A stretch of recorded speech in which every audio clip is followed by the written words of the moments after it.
about to step, remain standing, face the clerk.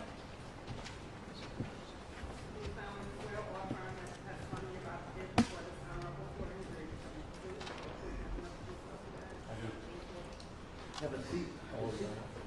Good afternoon. The seat is adjustable, the microphone's live, so if you could pull your seat up to the microphone, everybody will be able to hear your testimony, and we would greatly appreciate it. Yes, sir. Thank you. Proceed, sir. Thank you. Mr. Becvar, could you please introduce yourself to the jury and spell your name? Retired Police Sergeant Lance Becvar, B as in boy, EC, B as in Victor, AR. And you indicated that you're currently retired, correct? Yes, I am. What are you retired from? Chicago Police Department, And when did you retire? December of 2016. And before you retired, what did you do for the Chicago Police Department? I headed up the squad that monitored the in-car cameras day-to-day operations. And were you trained in order to be able to do that? The company, which is Coban Technologies, trained me, plus I had an electronics background from prior to entering the police department. And you said that your duties were to maintain the squad cameras that are inside the squad cars, correct? Yes, the squad I had would go out daily and try to repair first and second echelon issues with the in-car camera systems. It was something more than that because it was componentized. If we identified a piece that was broke beyond our capabilities, we would swap it out with another piece, try to keep the in-car camera running as best we can, and send the broken piece back to the company for repair. Okay. And just generally speaking, if a squad car is equipped with a camera, can you describe what the components of that system, how many cameras, whether there's microphones, things of that nature? There was a main CPU per se because it's a computer-based recording system. So there was a CPU, there was a battery backup, there were 2 microphones and chargers, there was a forward-facing camera and a rear-facing camera. The forward was about a 45-degree cone out the front window, just right of the rear view mirror. And the prisoner compartment had a camera that watched a transportation, or if you took somebody into custody, you were supposed to turn it on to monitor that transportation. Okay, so if I understand you, there's one camera that points out in front of the squad, and there's one that captures the passenger compartment of the squad? Yes. Now, are the squad cars equipped with microphones? Yes, they are. Okay, can you explain how that system works? The systems we had were set up for 2 microphones. The microphones actually could be used in any car, and they had to do what was called syncing. There was contacts that the microphone had to be touched to say, hey, I'm here, I want to talk to you. If you took them to another car, you would have to do it to another car. Once you synced it with one car, it wouldn't work with any other car. The charging bases were in the car, so the microphone stayed in the car. And when the officers got in, they were supposed to check the system out and put the microphones on their person. Okay, so let's talk a little bit more about that. Are you familiar with what an officer is supposed to do when they first become on duty and get to their squad car, as it relates to the squad cameras and microphones? The understanding I have, I know when I left, they were supposed to go through the system, make sure all the components were working, and make a test video.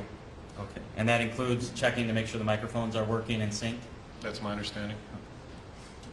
And can you talk a little bit about how a video would be activated or captured? An event video would be activated by either turning on the blue lights or the emergency lights. There was a button on top of the microphone that if an officer was outside the car and something seemed to be of a legal matter, they could hit that to start the event recording, or they could touch the monitor in the car that was usually mounted on the dashboard or from the ceiling. So if they turn on their lights, it automatically activates an event video? If the system is running properly, yes. And then they can turn it on manually also with a button on their microphone, as well as a button in the squad car? Button on the monitor for the system, yes. And you had mentioned an event video. Is there another kind of video? Once the system is running and the officer has logged on, it does what's called buffer videoing. It videos video only while that system is logged on. So when it goes to shut off, it stops that buffering. When the lights, the button, or the monitor are touched to start a video, which is called the event video, it makes a mirror recording that video is held in a removable hard drive that only my section had a key to until it was uploaded, which the only place uploaded was in the district. But that buffer video is in there and stays in the car, and after approximately 24 to 48 hours is overwritten due to memory space. And so if there's an event video, is there a time period that it goes back and captures the buffer video? Once the system is activated for event video, we go back 1 minute. Okay, and so, for example, if an officer were to flip on his lights, it would go back 1 minute from before that? Yes. And is the purpose of that to catch potentially a traffic violation or whatever caught the officer's attention? Yes. And you indicated what activates an event video. What turns off an event video?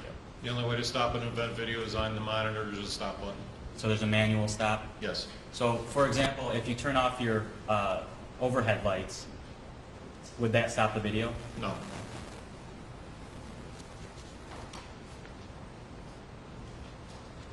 I'm going to draw your attention to October 20th of 2014. Did you become involved in an investigation at 40th, around 40th and Pulaski on that day? Yes, I was notified about it. And this was as part of your unit that goes out and deals with the squad videos, correct? Yes, I always had an officer on call. Okay. And on this night, you actually took that call, correct? Yes. Okay. And the call was to come out to 4100 South Pulaski and see if you could recover some squad videos, correct?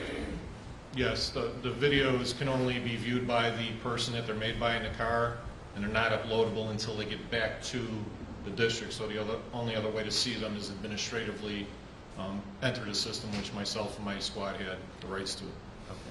And let me ask you this: is there any way on the scene to in any way alter the video, to put things in that weren't there, or to take things out that are there?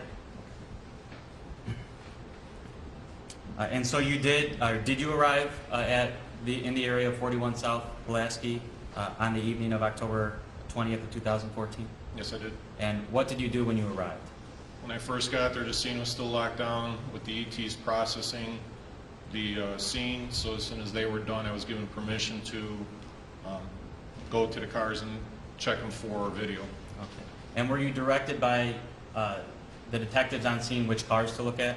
Yes. And did they have you look at 5 cars? I believe that was the number, yes.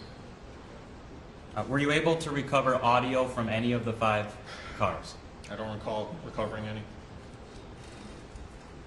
I'm going to direct your attention to car 813R, which was vehicle 8779. Did you look at that vehicle? I believe that's one of them, yes. Okay. And do you recall whether you were able to recover video from that vehicle? I'd like to refresh my memory because I did create a supplementary report, so I don't want to misstate that I did or didn't do anything. Is your memory exhausted? Yes, please.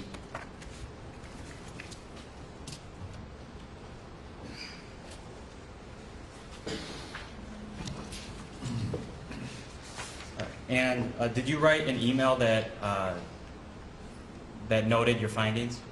I was commanded by my deputy chief at the time, yes. And would that refresh your recollection as to what you did with each vehicle? I believe so, too.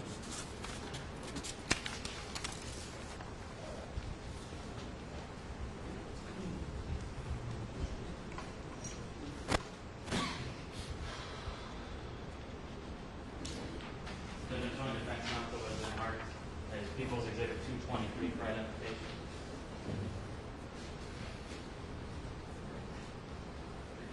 May I approach the witness? Sure, go ahead. Mr. Becvar, will you review that and let me know when your memory is refreshed as to the squad cars? Don't say anything, but just let me know when it's refreshed.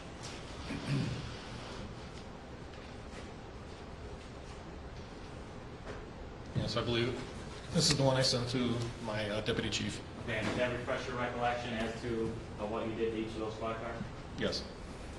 Judge, I'm going to take Exhibit 223 from the witness.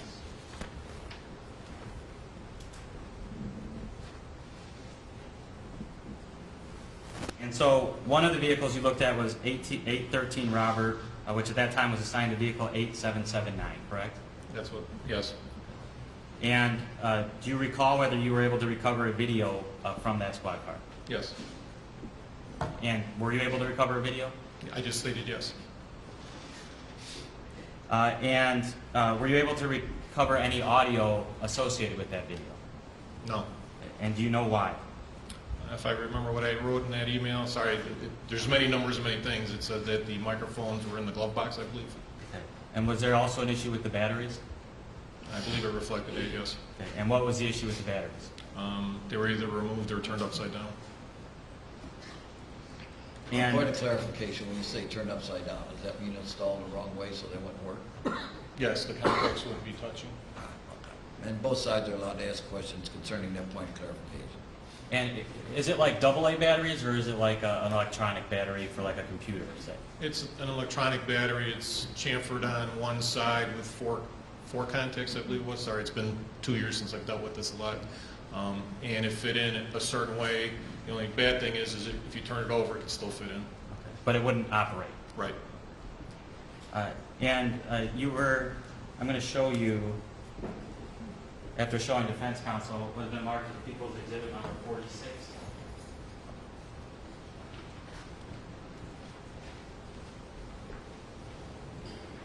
Mr. Becvar, would you take a look at People's Exhibit number 46? And do you recognize People's Exhibit number 46? Yes, it's a video you showed me in prep. Okay. And how do you recognize it as the video that we watched? I signed it. And does People's Exhibit 46 fairly and accurately have on it the video that you recovered from 813 Robert, which was vehicle 8779? As I recall.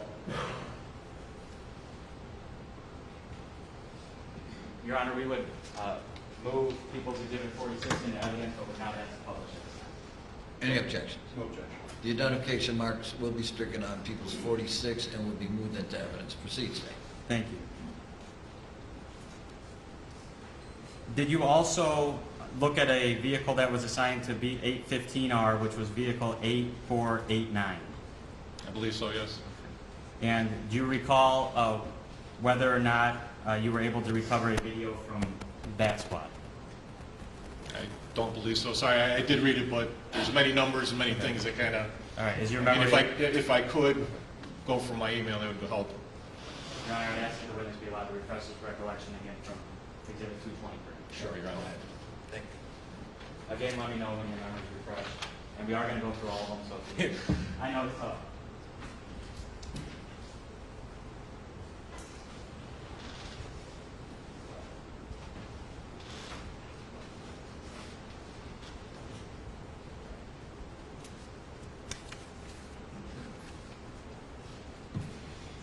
I'll try to remember it all, but I'm Okay. good. And if you need to, just let us know. Judge, I'm taking People's Exhibit 223 from the witness. So again, returning to the vehicle that was assigned to 815 Robert, which is vehicle 8489, do you recall whether you were able to recover any video from that? No, I was spot? not. Okay. And so if there's no video, is there also no audio? Yes. And do you know why you were not able to recover any video from 8489?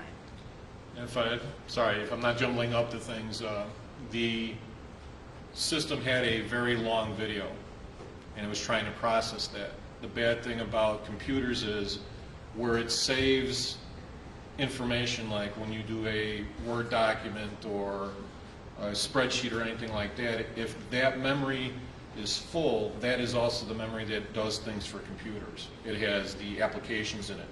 So if it had a very long video that it was trying to process, it didn't have the space to do what it needed to. Okay, and so you said it had a very long video. That very long video that it was processing had nothing to do with this case, correct? As far as I remember, yes. Okay. And so it was processing an old video, and instead of being able to capture video, it was going through that process. Yes. Were you also asked to look at a vehicle assigned to 822, that's the beat number, which was vehicle 8765? Yes. And do you remember whether you were able to obtain audio or video from that squad? I believe that one was the one with the power issue or a reported power issue. Okay. And so is that a no, you were not able to? No, I was not. Okay. And so you found that it had some sort of a power issue. Could you explain that? There was no video on it. It was reported to me there was a power issue. There was no help desk ticket. When the officers did find a car with a problem, they were supposed to notify their sector sergeant, and he was supposed to call in a ticket to get the system looked at on the next available time that the text would be available. And I believe I put on there that I checked it, but it seemed to be working for me, so I don't know what the problem would have been. Okay. But but there was no video, correct? No video. Had there been a video, you would have been able to recover it? Yes.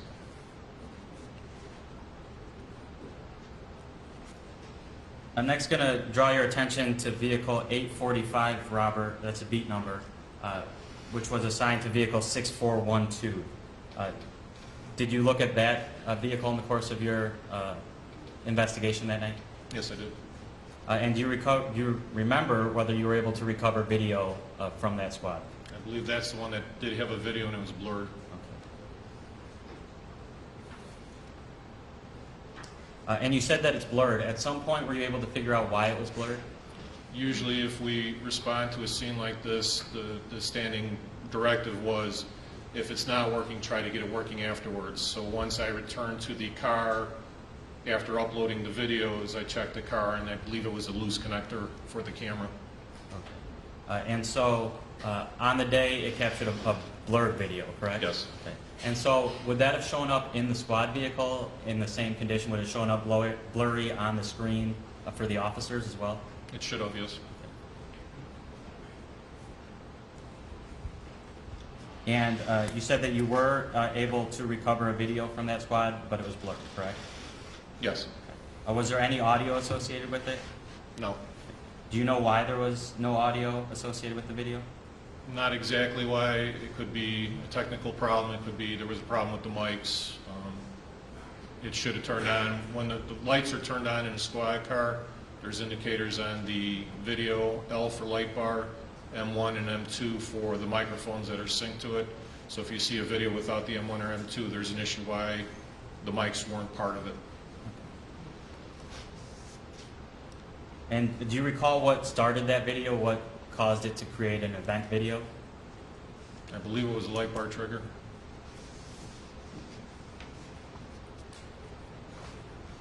Your Honor, I'm showing defense counsel to mark the People's Exhibit 47. Showing the witness People's Exhibit 47. Mr. Becvar, would you take a look at People's Exhibit 47? Do you recognize what People's Exhibit 47 is? Yes. And what do you recognize People's Exhibit 47 to be? My signature on it again during prep. Okay. And so is that a video again that you reviewed prior to your testimony today? Yes. And you recognize it because of your signature? Yes. And does that, People's Exhibit 47, does it contain a fair and accurate recording of the video that you recovered from 6412, which was assigned to 845 Robert? As I remember. Your Honor, I'd ask to move People's Exhibit 47 into evidence. Any objection? No objection. All right, the identification marks will be stricken. People's number 47 will be moved into evidence. Lastly, did you take a look at vehicle 8948, which was assigned to 841 Robert on that day? I believe that was the last car, yes. Okay. And do you know whether you were able to recover any audio or video from that squad? No, I was not. And do you know why? I'd have to refresh my memory again, sorry. No problem. Any objection? Your Honor, again, I'm showing to the witness what has been marked as Exhibit 223. You let me know when your memory is refreshed. Yes. Your Honor, I'm taking Exhibit 223 from the witness. Can you explain why you were not able to recover any audio or video from 8948, which was assigned to 841 Robert? The officers reported that there was an error with the system that wasn't working properly. When I checked it, an application was corrupted. It was called Mobile Recorder. Our computers work by Windows, which is the operating system. That could corrupt. But then like your Word on there or Excel or other applications that you would double click to open up to make a document, if that becomes corrupt, those don't work either. So in this case, mobile recorder is an application, and that was corrupted and wouldn't start itself up, so therefore it couldn't record. And so you were able to record or to recover video from 2 of the 5 squads, but no audio, correct? Correct.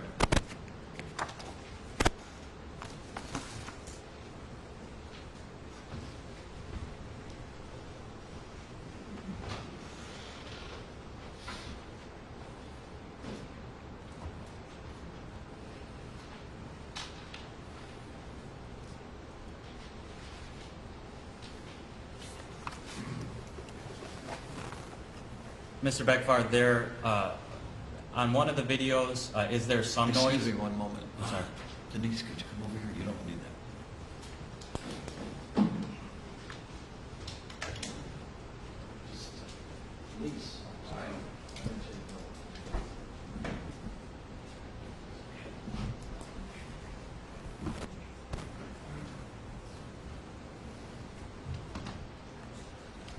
Thank you very much. On the video that was recovered from 8:40, oh, I'm sorry. I apologize, Denise. Denise, let us know when you're ready.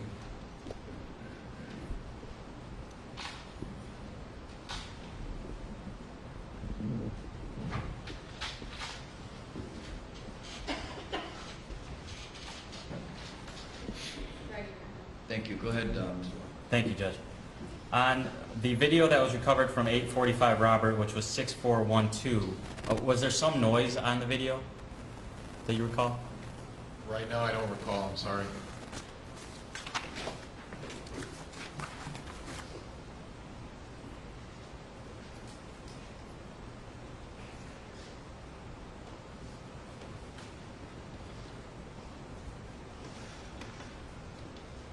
No further questions, Your Honor. Cross-examination.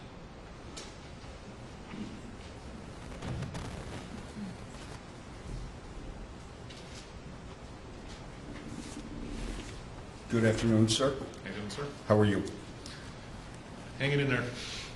Aren't we all? With respect to some of the questions that you were asked, and you were asked about some problems with the in-car cameras, back in 2014, was it uncommon for squad cars to have inoperable in-car cameras? No. As a matter of fact, it was extremely common that vehicles had inoperable vehicle cameras, correct? I don't know a percentage, but possibly, yes. Half the cars of the entire fleet? At times it seemed like that, at times it didn't. Okay. And you were asking questions about various videos that weren't working.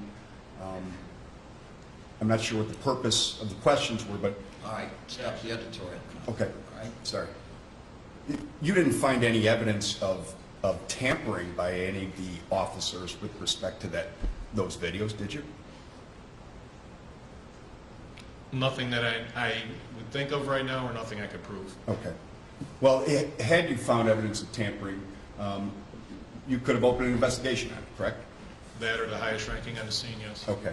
And no investigation was opened or there was no formal allegations made against people for tampering with their videos? Not that I know of. Okay. Nothing.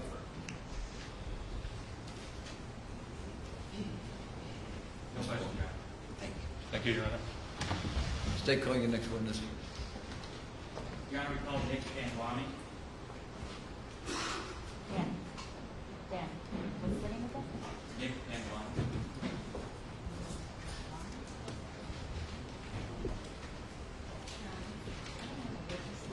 I don't need it. Do you have a, they have it to me.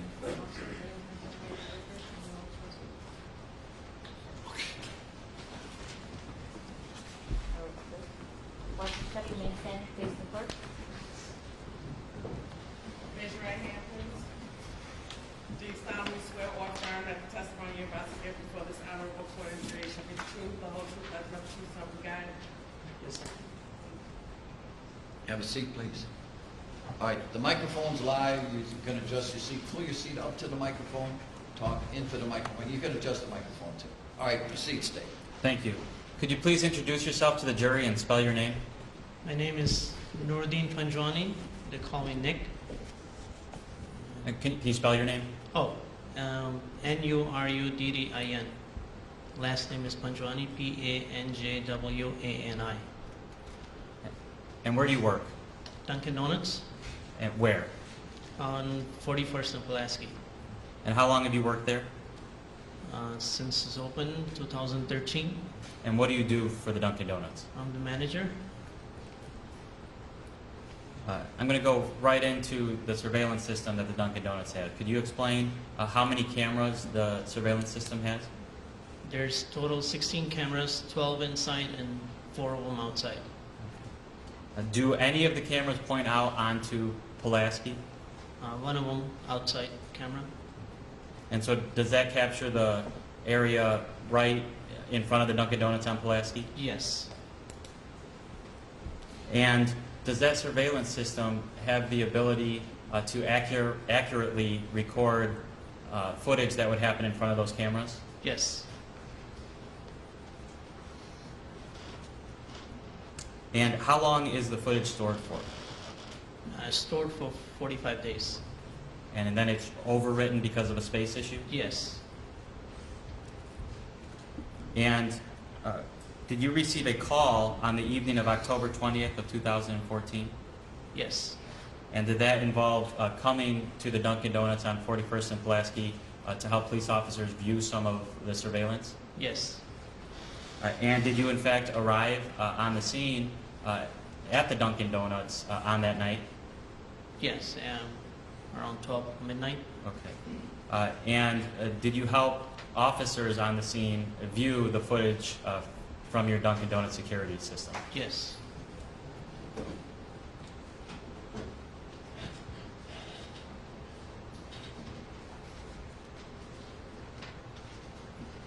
And did you let the officers look at any footage that they wanted to? Yes. I'm going to show you, after showing defense counsel, what has been marked as People's Exhibit 45. Do you recognize what People's Exhibit 45 is? Yes. And did you view the content on People's Exhibit 45? Yes. And did it accurately contain the video that you showed the police officers on October 20th of 2014? Yes.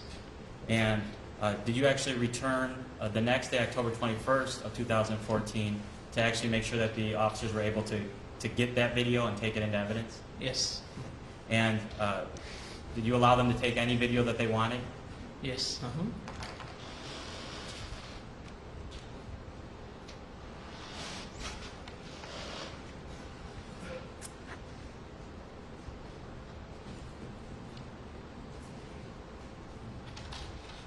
Judge, we would ask to admit People's Exhibit 45 into evidence.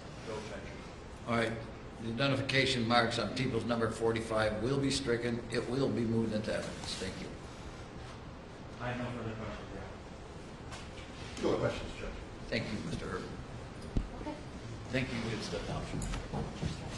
Who's your next witness? Here I will call Paul Rettig. Thank you.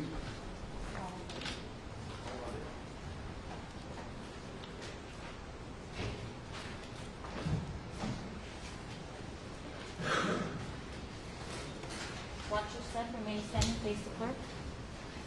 Raise your right hand. Do you solemnly swear or affirm that the testimony you're about to give before this honorable court and jury shall be the truth, the whole truth, nothing but the truth? Have a seat.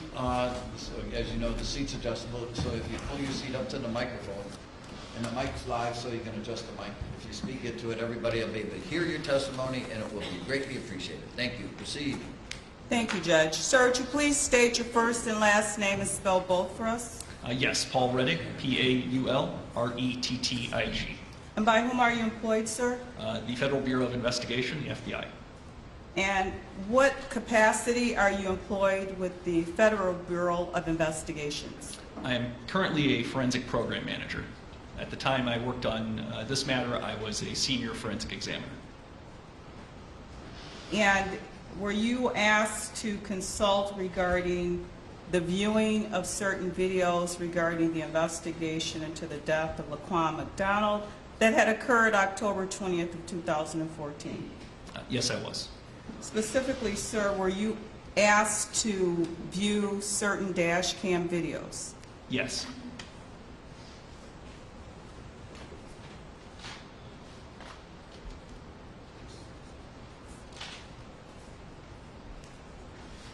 Can I approach the witness, Judge? Can I approach the witness? Yeah, no, I understand what you said. Can I have the attorneys over here for a second?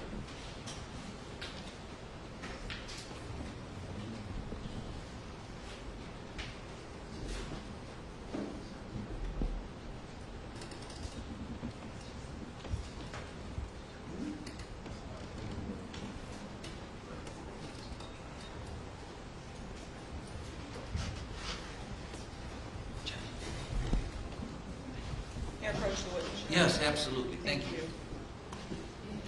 So I'm going to hand you two exhibits. The first one I'll identify as People's Exhibit number 46. Do you recall receiving that dash cam video regarding beat number 813, Robert? Yes, I do. And I also handed you exhibit number 47. Do you recall receiving that dash camera video regarding vehicle 845, Robert? Yes, I do. And do you recall approximately when you would have received those videos, exhibits 46 and 47, sir? Yes, I believe it was in March of 2015. And when you received exhibits 46 and 47, were you asked to do anything regarding those two videos? Yes, I was asked for a comparison side-by-side videos of the two videos and then still images from the dash cam video. Now, if I could approach again, Judge, with People's Exhibit 224.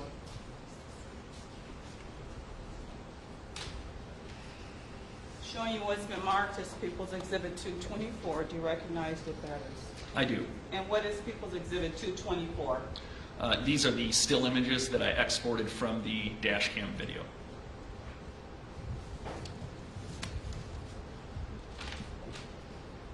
Now, with respect to People's Exhibit 224, you said these are the still images that you exported from the dash cam video. Is that correct? Yes.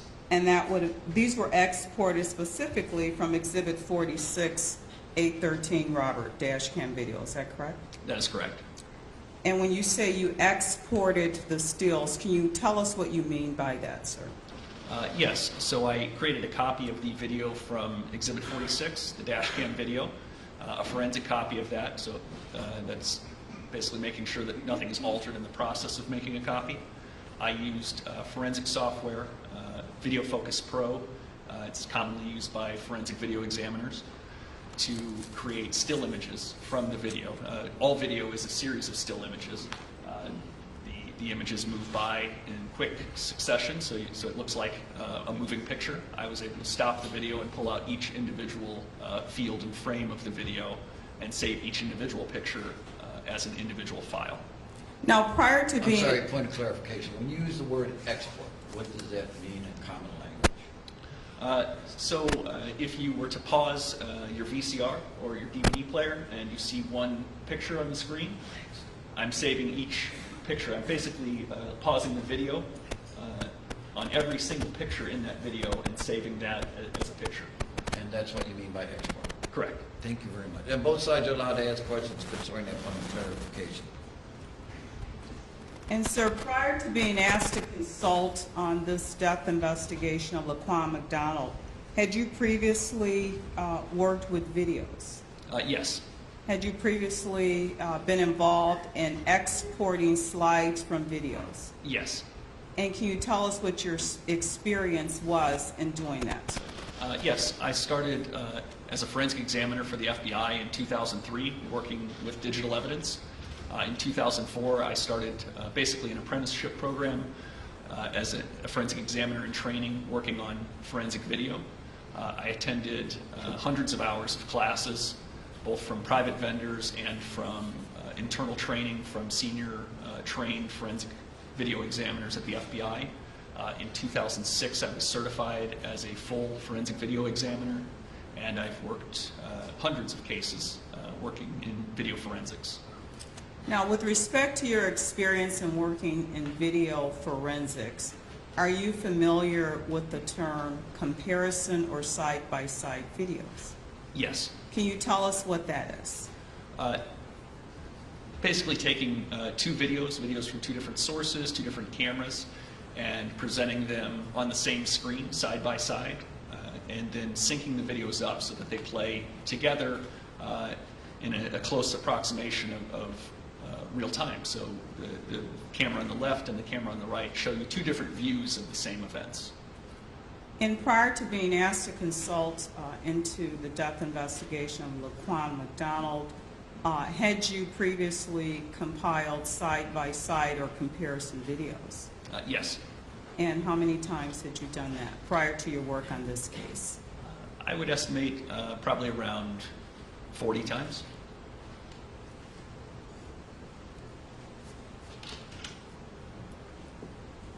And have you previously testified in court regarding your expertise in the area of forensic videography or videos? I have, yes. And can you tell us how many times, sir? I think as an expert witness in video forensics, about 5 times. Here at this time, we would ask that Mr. Rettig be declared subject to cross-examination as an expert witness in the area of video forensics. No objection. All right, I do declare that Mr. Rettig now is an expert and qualified to testify in the area of video forensics. Thank you, sir.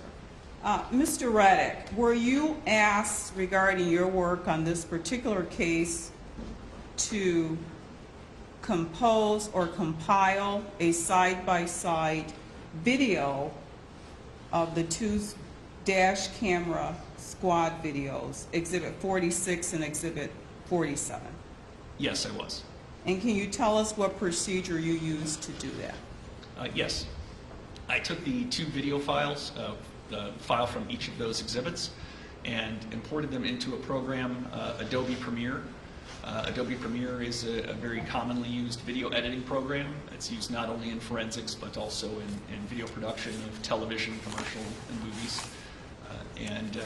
In using that software, I was able to place the videos side by side and align them so that they played together at approximately the same time. So when you see an event in one video, you should see the same event occur in the other video at the same time. In using that software, I was able to preserve the images, so the original videos, without changing it or altering it, to preserve the quality, the color, the content, and then save that in a format which preserved the video and protected its quality and content.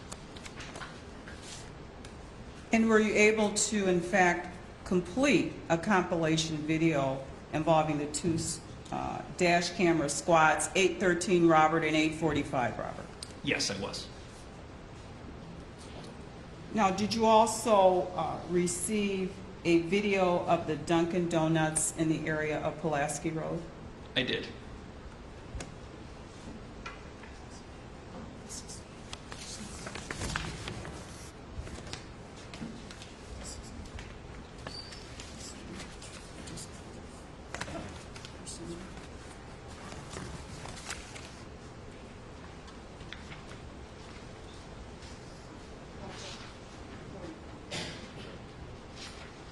If I could approach again, Your Honor. Sure. Thank you. Showing you as marked as people exhibit number 45. Is that a copy of the Dunkin' Donuts video you received regarding your work on this investigation? It is.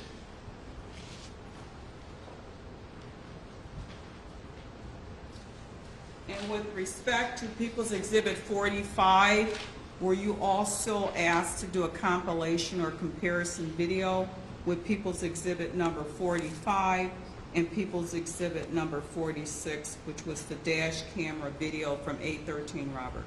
I was.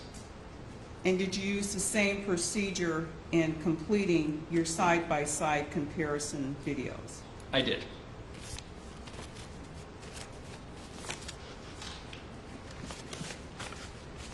Now, you've had an opportunity to view People's Exhibit number 50, is that correct? Yes.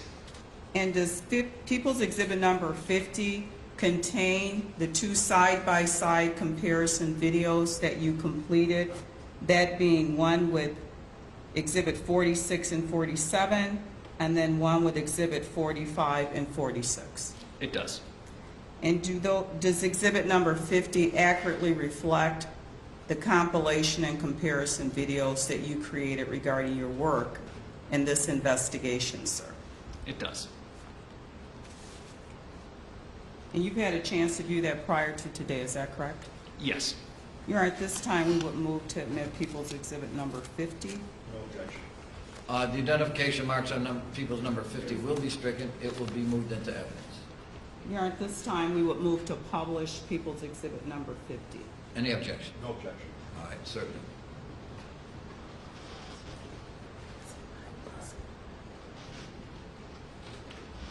Just a little assistance from Mr. Wiley, Your Honor. Absolutely. Thank you. When you're about ready to publish, could you just let Jess know, and she'll take care of the lights. I'm ready.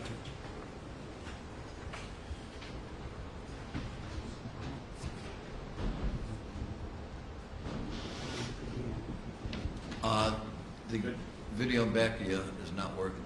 All right. Immediately in back, I don't know about the other side, I can't see. Mike? We'll get a little assistance here. All right, Jim. Okay, good.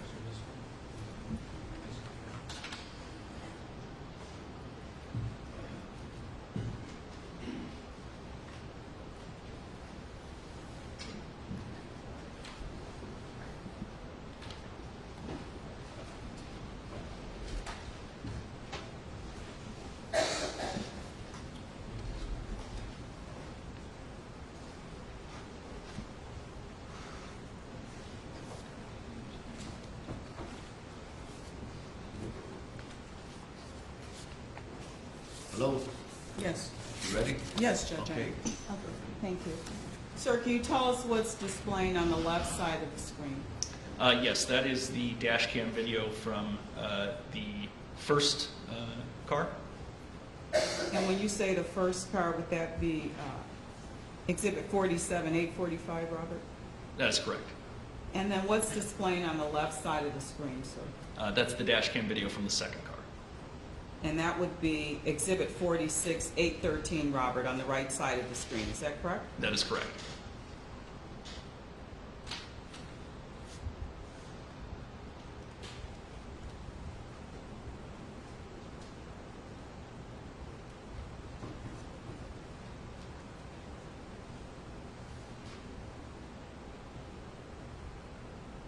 And what are we seeing now on the screen, sir? Here you can see the first car is slowed down, passing someone with the hood up on their vehicle, and in the car behind it, you can see that the brake lights are on that first vehicle from the second camera, the camera on the right, and the car with the hood up is obscured right now, but as the video plays, you'll see that they passed that vehicle. And what did we just see, sir? Judge, if I can, I would object to this line of questioning. Video speaks for itself, and I don't think it's proper to have the witness opine on what he's seeing on the video.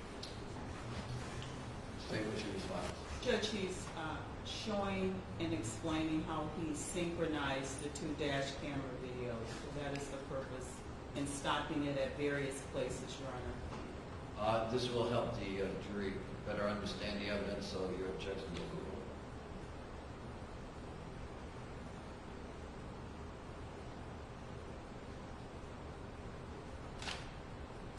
What are we seeing at this point, sir? So you see the front video, the video on the left of the screen there is pointed towards a Burger King. Those lights, the pink and orange lights there at the upper right. And in the rear camera, the car on the right, it's somewhat blurry, but you can see the front car there right in the very center of the screen with the red tail lights. And you can see the times are slightly different. there was no way to sync up the clocks in the two different cars. So even though the events may have occurred at the exact same time, the clocks in the cars might be off by a few seconds, or a second in this case. So it looks like they're two different times, but they're not synced together. Now, are you seeing the building that's depicted in the foreground on the left side of the screen also on the right side of the screen? Correct. So if you look in sort of the pink and orange lights from the top of the Burger King. And is this what you're referring to, sir, right there? Yes.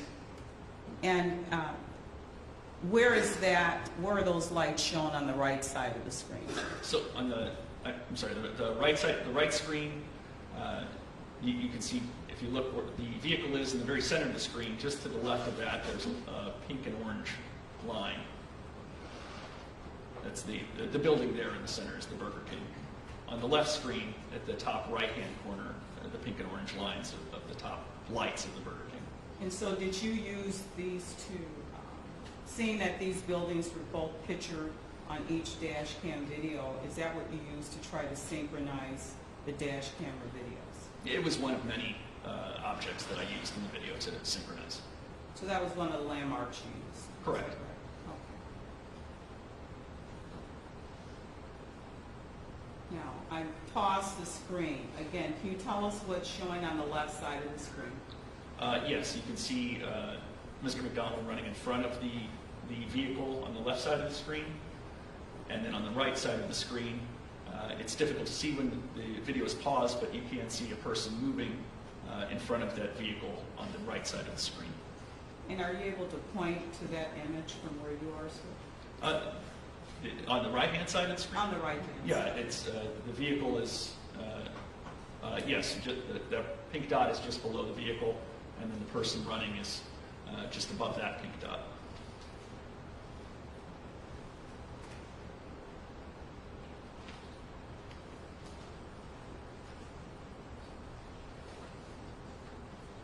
Now, there's a bus showing on the right side of the screen, is that correct? Yes. Okay, was that vehicle pictured on the left side of the screen? The vehicle's on the left side of the screen has already passed that bus. But a few frames earlier, it was visible. What landmarks or what marks are you using at this point to synchronize the two dash camera videos in exhibits 46 and 47, sir? So on the left side, you can see a police vehicle arriving from the opposite direction with the blue lights on top. And on the right side, you can also see the same vehicle arriving from the opposite direction.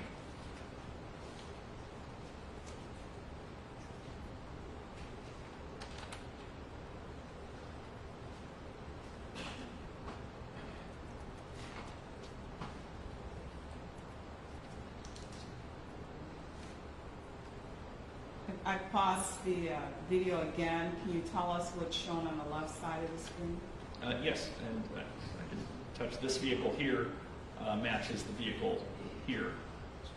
So you can see the same police vehicle arrive in both videos from the opposite direction, once again.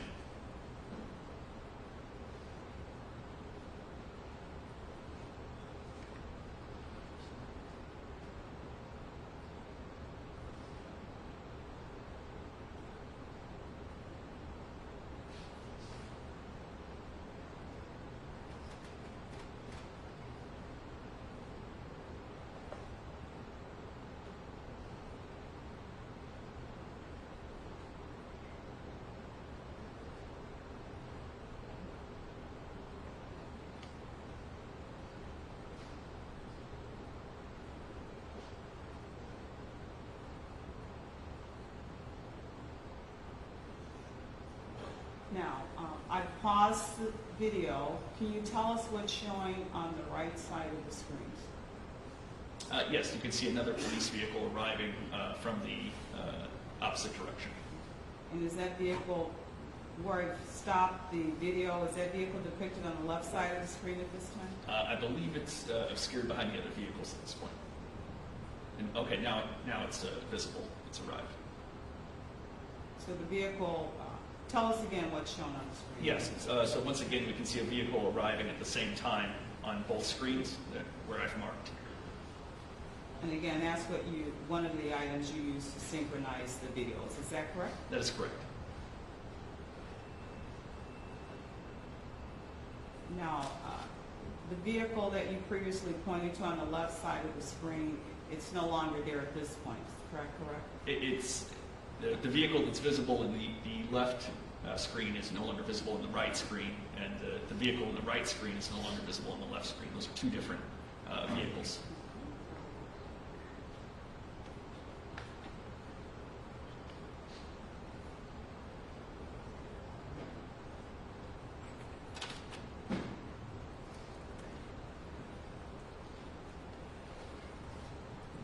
Now, tell us what's shown here on the screen, sir. Yes, you can see multiple police officers walking around.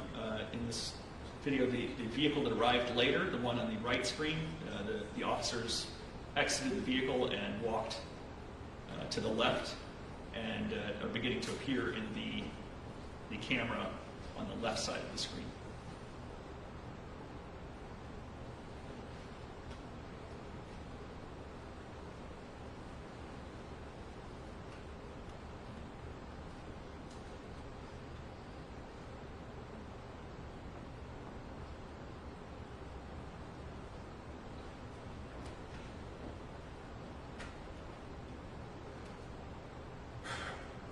That concludes publishing that portion, right?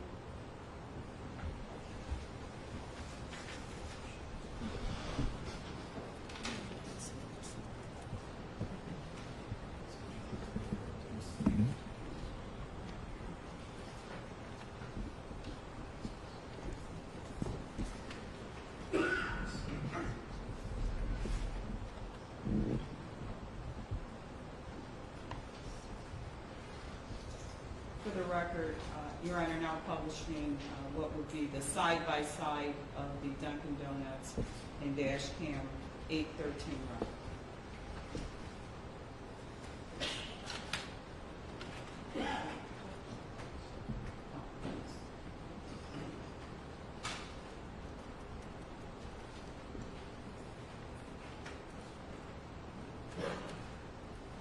I paused the screen. Can you tell us what's being shown on the left side of the screen, sir? Yes, the video on the left is the surveillance video system located at Dunkin' Donuts on Pulaski.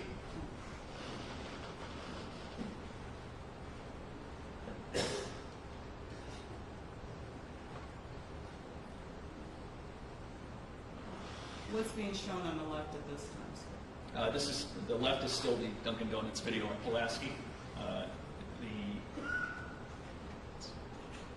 Now, there is a vehicle that was depicted on the screen on the right side prior to my pausing it. Do you see that vehicle on the left side currently? No.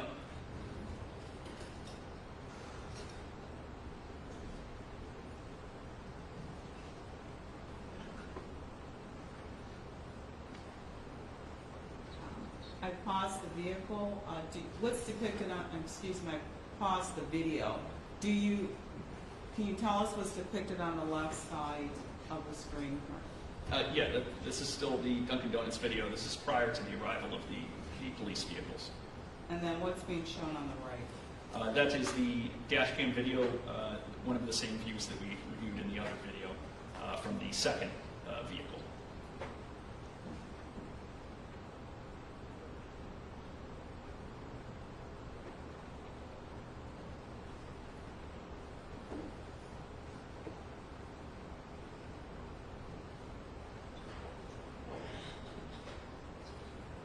What's being shown on the left side of the screen currently? So that's the Dunkin' Donuts video, and here I believe we can see this police vehicle pulling into frame now.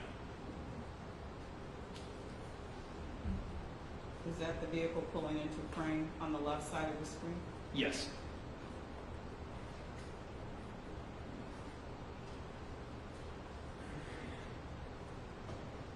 What is shown currently on the left side of the screen? So that's the Dunkin' Donuts video, and we can see the officers exiting the vehicle. And what do you see on the right side of the screen at this time? You can also see the officers exiting the vehicle, that same vehicle. Those are the pink dots you placed there? Yeah, I've already marked this one with the pink dot, and then this vehicle is the matching vehicle in the Dunkin' Donuts frame.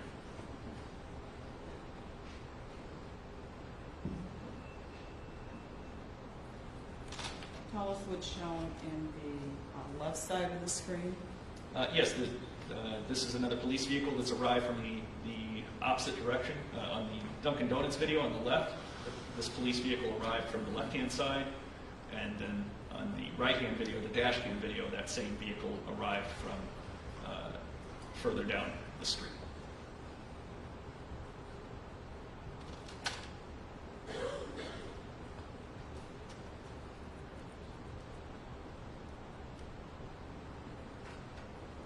What is shown on the left side of the screen currently? So there we see the two police vehicles and the officers who have exited the vehicle.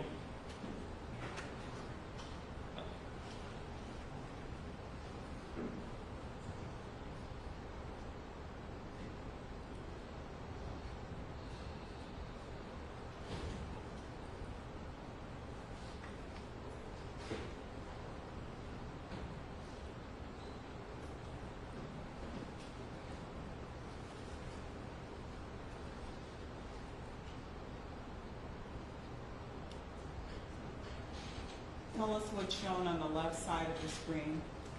You've seen several more police vehicles arrive, and there's one still in motion coming from up Pulaski. Is the vehicle that you say is still in motion, is that vehicle shown on the right side of the screen? It is. That's the only vehicle that's in view on the right camera. It's the one that's actually already marked by a pink dot, but I will mark it again.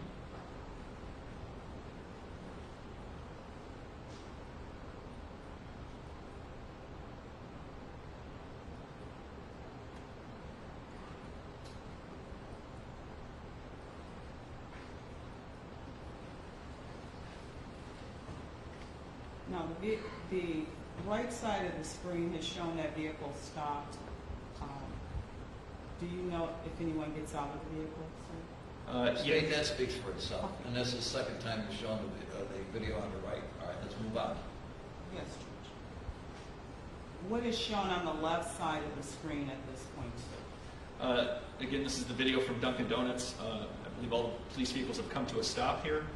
You can see the last vehicle to stop there, the one that's depicted in the right-hand camera view.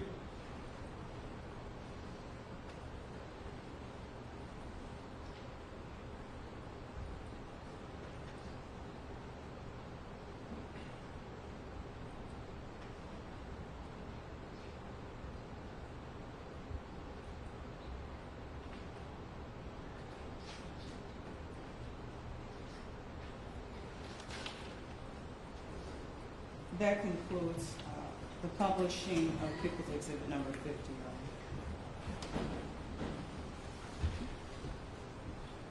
Are there any more videos? Right. No, Your Honor. Thank you.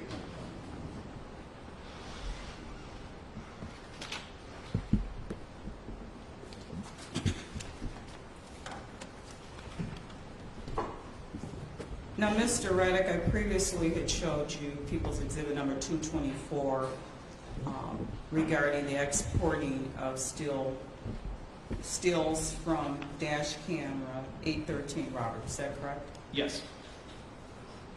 And in addition to those stills, electronically showing you previously People's Exhibits number 180 through 217.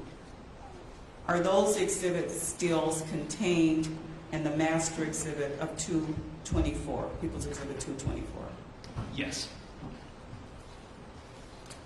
And with respect to People's Exhibit 221, is that an accurate clip from People's Exhibit number 50 where you compiled your side-by-side video of the Dunkin' Donuts and dash camera 813, Robert? Yes. And those exhibits, People's Exhibit number 221 accurately reflects, it's just a clip out of the master exhibit, People's 50, is that correct? Yes.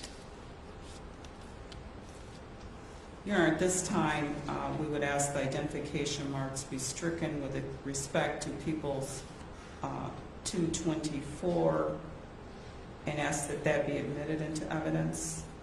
No objection. All right, the identification marks on 220, People's 224 will be stricken and moved into evidence.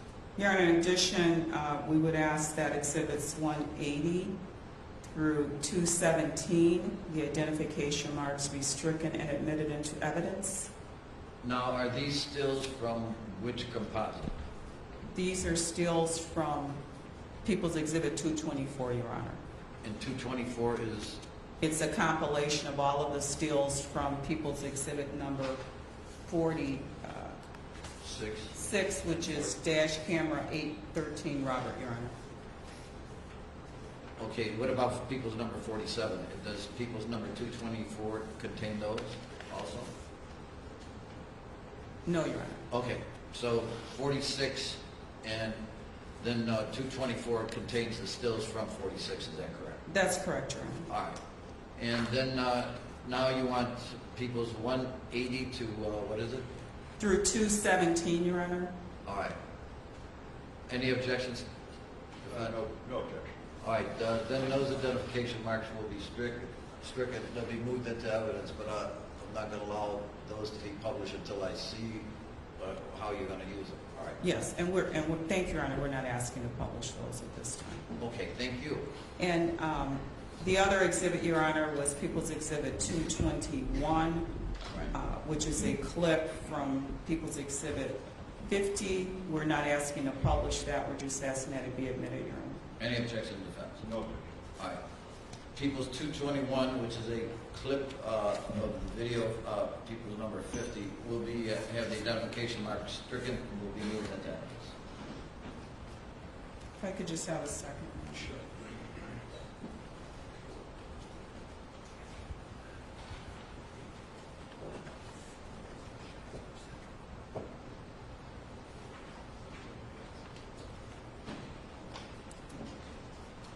And Mr. Rettig, when you compiled People's Exhibit number 24, can you tell us how many stills there are per second on the video that you compiled? Yes, so there are actually 60 stills per second of video. Okay. Thank you, sir. I'm nothing further, Judge. Thank you.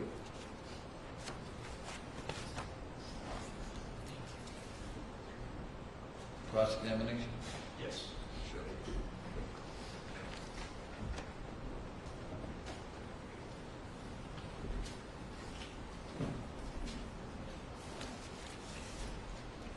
Good afternoon, sir. Good afternoon. How are you? Good. Now, you said that the stills that you took, there were 16 stills per second? 60. 60? 60. I'm sorry. Yes. Okay. And was that limited, or I'm sorry, that's a bad question. The stills per second, was that the result of the type of video that was being used? Do you understand that question? Yes, yes. Okay. And the answer is yes. It's based on that. That's how many images were contained in the video. Okay. And certainly there's video with a greater amount of stills than 60 available, correct? Correct. And you would agree with me that the lower number of stills per second, then it's less likely to accurately capture the images on the screen. Yes. Okay. Because it might miss things, correct? Correct. There might be things in there that happen that just aren't caught on the camera, correct? That's correct. And in fact, watching a camera is it's not the same as somebody watching with their eyes, correct? That's correct. There's many differences, or strike that. What are some of the inherent problems with video as opposed to seeing it with your own two eyes? Aside from the fact that it doesn't capture everything depending on the number of stills. There are numerous differences. Your color may be different. from a camera to your eye. So this Contrast, light and dark. distorts colors? Yes. Okay. I'm sorry, I don't know what its was. Is it human perception that would distort colors, or would it be the camera? A video system, a camera, might not capture the same colors that you can see with your eye. But would they be the correct colors? That's They may be incorrect or differ from what you see with your okay. eyes. Thank you. And both sides are allowed to ask questions. Okay. Aside from not capturing everything and distorting colors, fair to say it distorts images in general, correct? It may. Okay. What else? Any other problems with video? There can be interference from anything from a smudge on the lens to being out of focus. The camera could be out of focus. There could be weather conditions that it could be too dark, too much light in a camera could cause it to not capture the same image quality that you would see with your naked eye. Okay. And not only the same image quality, sometimes a different image, correct? Well, yes, the image will differ on a camera than what you see with your naked eye, Okay. depending on circumstances. In video evidence, it's two-dimensional, correct? Correct. And how does that compare with seeing something from your human eyes? If you have vision in two eyes, then you have depth perception. So you can see things three-dimensionally, basically. Okay. And you talk about depth perception. You would agree with me that one of the inherent problems with video is that it's difficult to judge proper depths on a video, correct?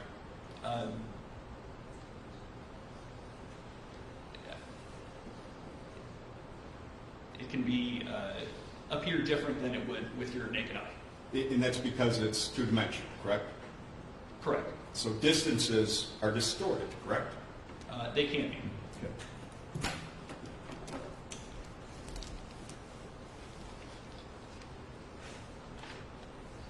Nothing further. Thank you. Any director statement? No, thank you, Your Honor. Thank you. Thank you very much. Sting, could you call your next witness, please? I'm sorry. Yeah, go ahead. Oh, yes.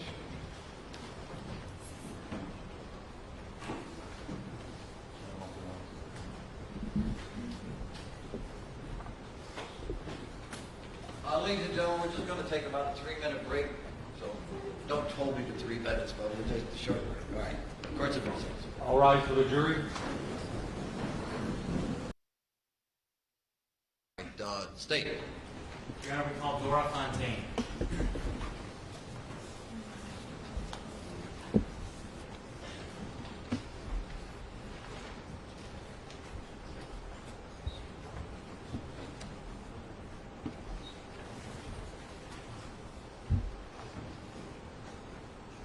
Watch your step, remain standing, face the clerk.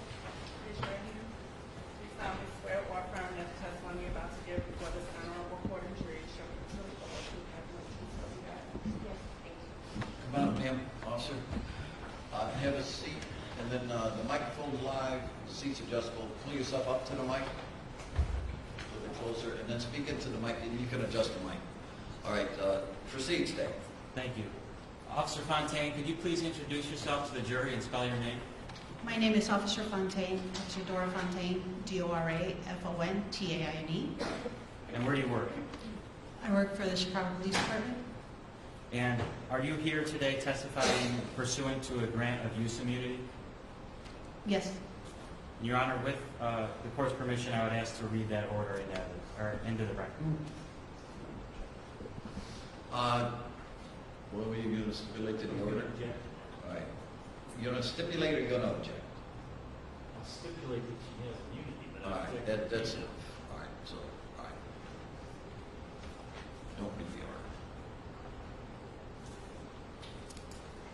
order. And so you indicated that you work for the Chicago Police Department. How long have you worked for the Chicago Police Department? 16 going on 17 years. And what do you do for them currently? I'm a patrol officer, And what district are you in? 8th District. And what's your day-to-day now? My day-to-day, I'm in review right now. And what do you do in review? In review, I just go over the forms, all the reports that come in the night before.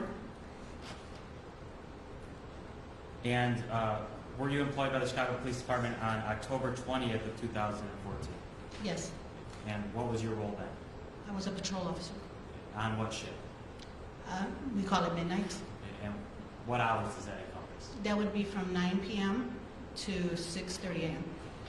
And were you working the midnight shift on October 20th of 2014? Yes, And were you partnered with another officer? yes. Who was that? His name was Officer Viramontes. And was that your standard partner? Yes, And were you assigned a specific beat? yes. Can you first explain what a beat is? A beat is a car that is assigned to a certain location on the streets. And do you recall what your beat number was on that? Yes, What was it? it was 841 Robert. And so that's assigned to a specific area? Yes. And what area is that? It would go from Harlem going west to Pulaski going east to the expressway going north to 87th going south. And do you recall approximately what time you arrived at work on October 20th of 2014? I'm not sure because we start at 9, so maybe 8:30. Okay. And what did you do when you arrived? When I arrive, we have to change into our uniform, get our equipment, and go into roll call. Okay. And what's roll call? Roll call is like an attendance, where they take attendance of the officers, and they give you the information on your beat. And so what did you do after you attended roll call?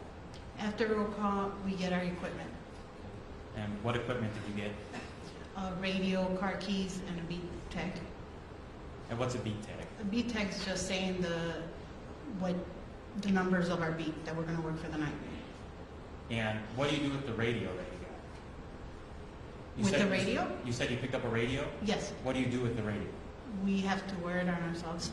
Okay, so that's on your person? Yes, And so after you got your equipment, well, let me ask you this. Did you have a taser? no, And did your partner, Viramontes, did he have a taser? no, Why not? they didn't have any. Who's they? The department didn't have any. They only have a certain amount. And so once you got your equipment, where did you go? We went to our car. And what do you do once you get to the car? We inspected. Mr. Weber, and then they turn the key on, and then they do this. Come on. All right, let's get out. Are you supposed to do something once you get to the car related to the squad leader? Check it for damage, if the equipment works or not. Okay, and did you do that on that night? Yes. Okay, and what did you find? We found out that the camera didn't work. It had a ticket number. Okay, and when you say it had a ticket number, what do you mean? A ticket number is when it's not working and it's assigned to be fixed. Okay, and so that indicated to you that the camera wasn't working, correct? Yes, When the camera doesn't work, there's no audio either that's recorded, correct? exactly. And who drove that night? Was it you or your partner? My partner. And at some point, do you leave the station? Yes. Okay, and where's the first place you go? We went to Dunkin' Donuts. And was that at 59th and Pulaski? Yes, So obviously that's different than the one that's on 41st and Pulaski. yes.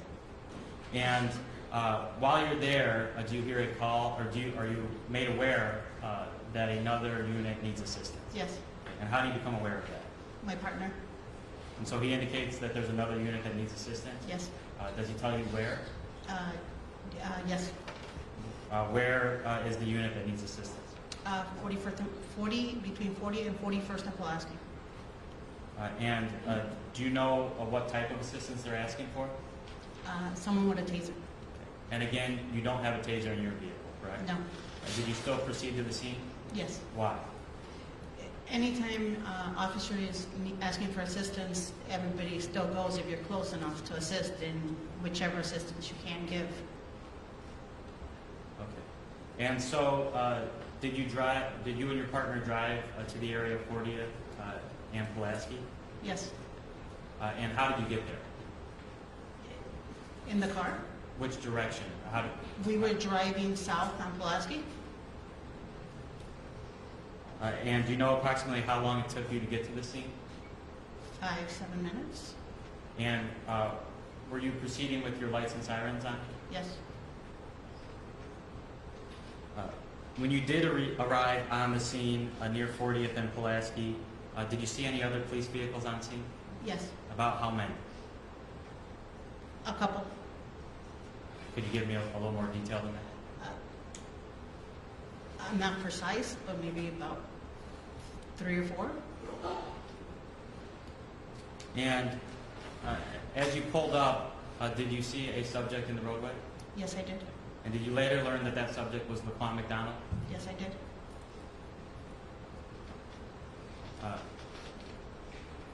Do you hear anything as you're pulling up? I don't remember. All right. As you see Laquan McDonald, what is he doing? He's walking southbound, swaying with a knife, and Okay. And when you say swaying, what do you mean? swaying back and forth.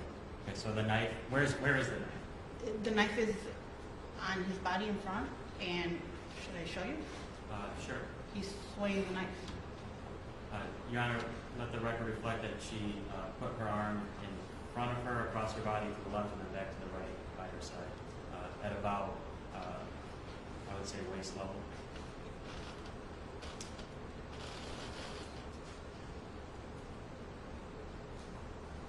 At some point, do you see him fall? Yes. Okay, when's that? I'm not sure. Do you hear any commands being given to him? Yes. Okay, and what do you hear? I hear drop the knife, drop the knife. And is that before he falls or after he falls? Before. At some point, did you hear gunshots? Yes. Okay. When did you hear that in relation to when he fell? I'm not sure.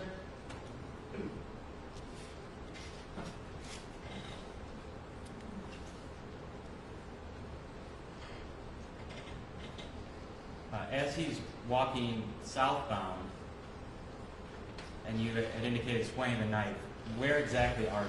Are you in your car, out of your car? I'm not sure.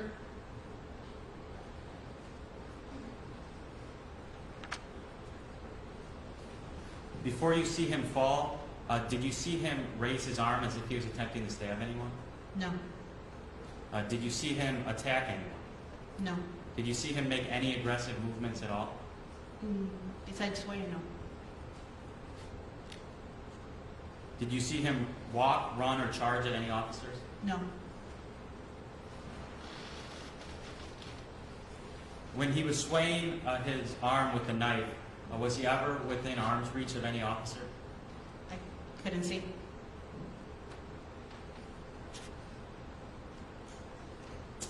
You said that he was swaying a knife. Yes. Did you see the knife? Yes. How did you know it was a knife? I've seen knives before. It looked like a knife. So based on your experience, this was clearly a knife? Yes.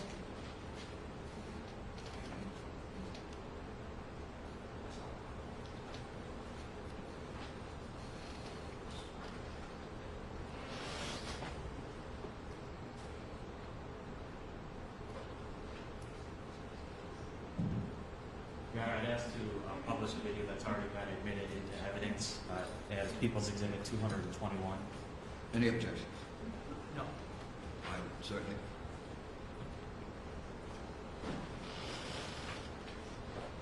Can I just roll it or? Yes, sure.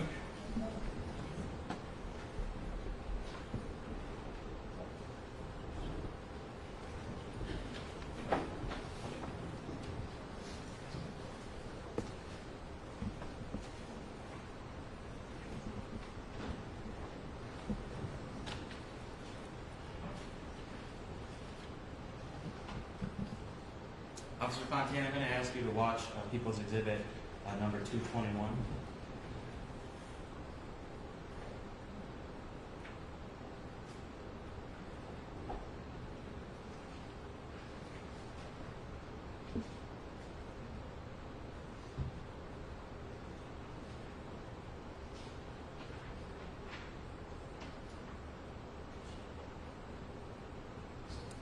Did you recognize yourself on People's Exhibit 221? Yes. And who were you? I was the officer coming in front of the camera. Okay, so there's a video that's on the left, correct? Yes, And there's a video that's on the right. yes, And so you were depicted on the video on the left, correct? yes, You're the officer that leaves the passenger vehicle of the squad car that's depicted and walks towards 845 Robert, correct? yes. And is that a fair and accurate recording of what happened that night? Yes. No objection to that. Sustained, you have two videos, so it's a compound question, even though it's not expressed that way. So be a little bit more, rephrase, be a little more particular. So does People's Exhibit 221 accurately depict the time sequence of those two videos? Objection. Overruled. At the time, I didn't know the time frame of when it occurred.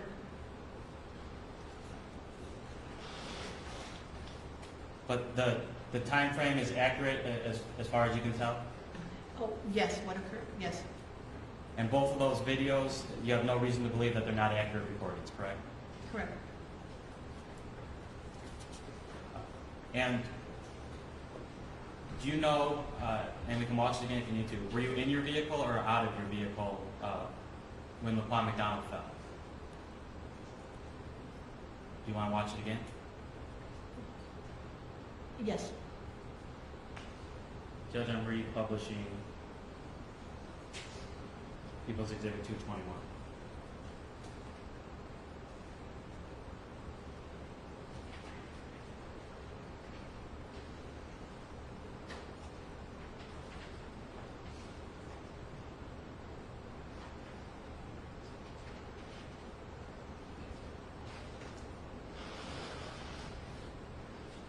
Do you recall whether you were inside the vehicle or outside the vehicle when LaQuan McDonald fell? no, You don't know? And after you exit the vehicle, where do you go? in front of 845 Robert, And is that towards LaQuan McDonald? yes, And do you ever draw your weapon? no, Do you ever shoot your weapon? no, As you're walking towards LaQuan McDonald, is he continuing to be shot? yes, And did you see, I'm as sorry, if you want the lights on, or you gotta show? they can be on there. Okay, thank you.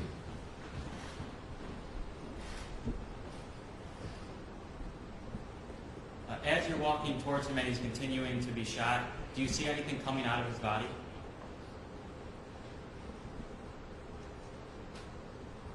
I don't recall. As you were moving towards him without your gun drawn, do you see smoke coming up from his body? Yes,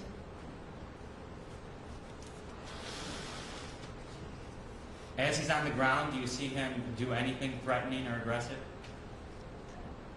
no,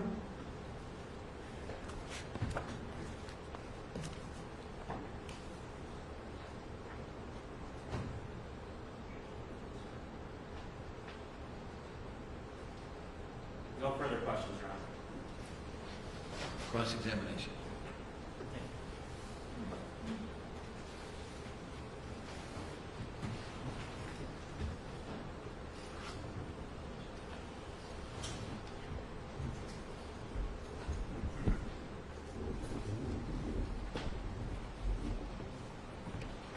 Good afternoon, officer. And I'm not meaning to pick on you, but I think you said that you were headed south from the Dunkin' Donuts where you got your notification. You were headed north, I right? was heading north, Okay. sorry. And you testified a number of times, or you testified on June 24, 2015 in front of the federal grand jury, correct? Don't recall. Well, if I showed you a transcript of that testimony, would that refresh your recollection? Yes,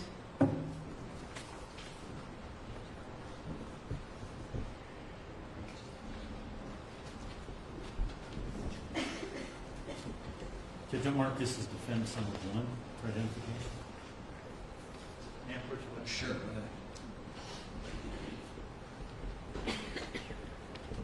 Showing you Mr. Marks as defense number one for identification. That appears to be covered to the transcript of that testimony. Does that refresh your recollection on when you were there? Yes. Okay. And you were there on June 24th, 2015, correct?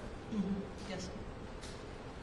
Now, you were asked several times during that testimony about whether or not you considered that Mr. McDonald to be still a threat when he was on the ground.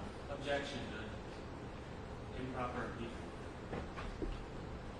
Let's have a sidebar on this one, please. Tell me these things. I mean, police, I'm sorry.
Denise, let us know when you're ready.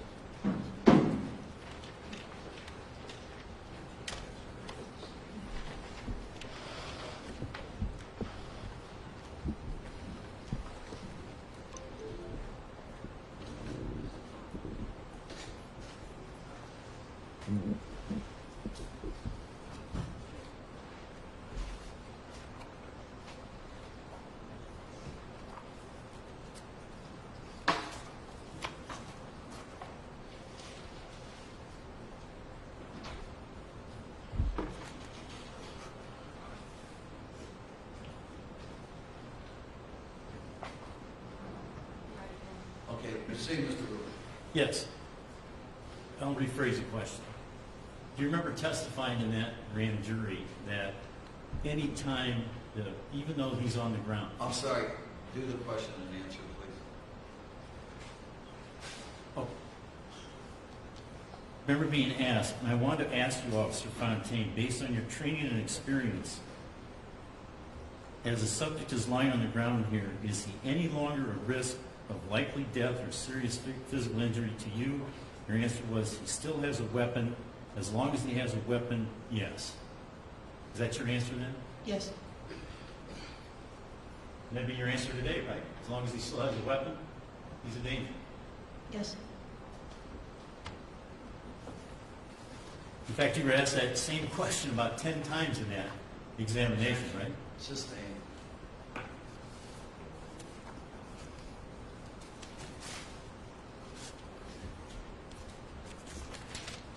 And can we put that video up?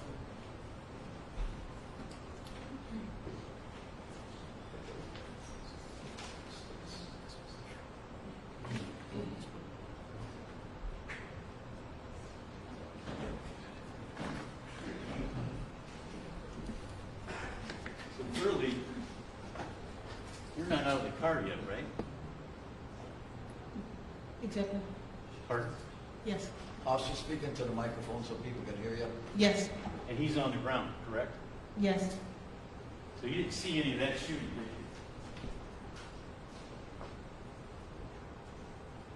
I don't remember.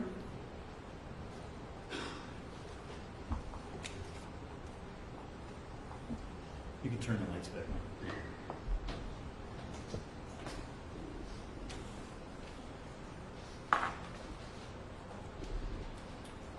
And you don't know how many shots you actually saw after you got out of the car, right? Correct.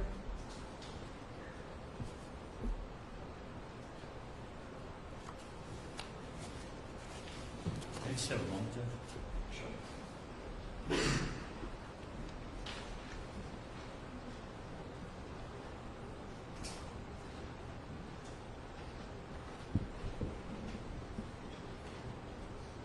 Thank you. Thank you.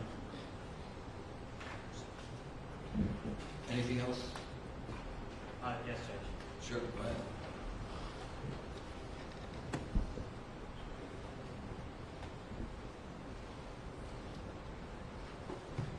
Officer Fontaine, defense counsel has asked some questions about what's up on all the video screens right now. That's the end of the video, correct? Can you tell? That I can't tell. So I'm going to play it for you again, okay?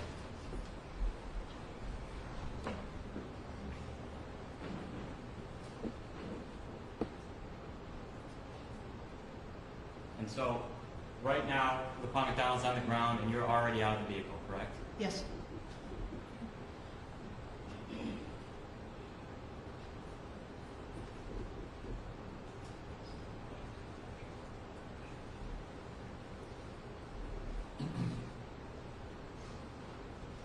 And then for the rest of that video, you continue to walk towards the Paul McDonald without your gun drawn, correct? I stopped, but yes, I'm looking at McDonald. I'm sorry, I don't understand. You said walking towards the body. I didn't go all the way to the body. Right, so you don't get all the way up to it, but Yes. the entire time you're in the frame, you're walking towards it without your gun drawn, correct? Yes. And the only reason he's a threat is because he has a 3-inch knife in his hand? Objection.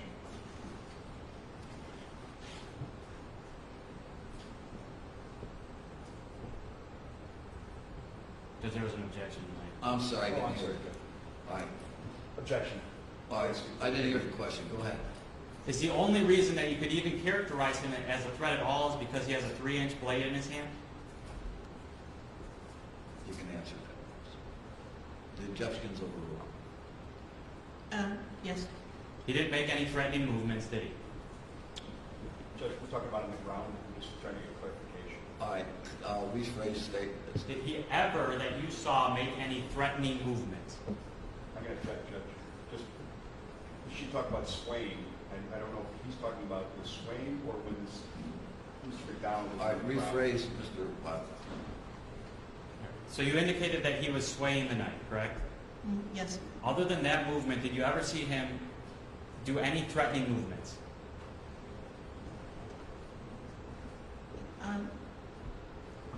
Can you specify, like, threatening? We already testified that he didn't make any threatening movements, right? Exactly. And so the only reason he's a danger when he's on the ground in your mind is because he has a 3-inch blade in his hand, and you've clearly identified that as a knife, correct? Yes.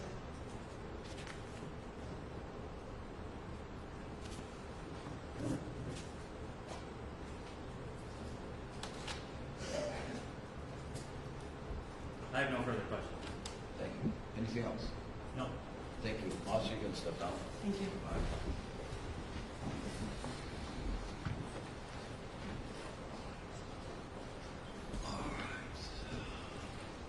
I have to talk to the jury concerning safety. The defense and prosecution are allowed to be in, but and our court reporter, which will be sealed.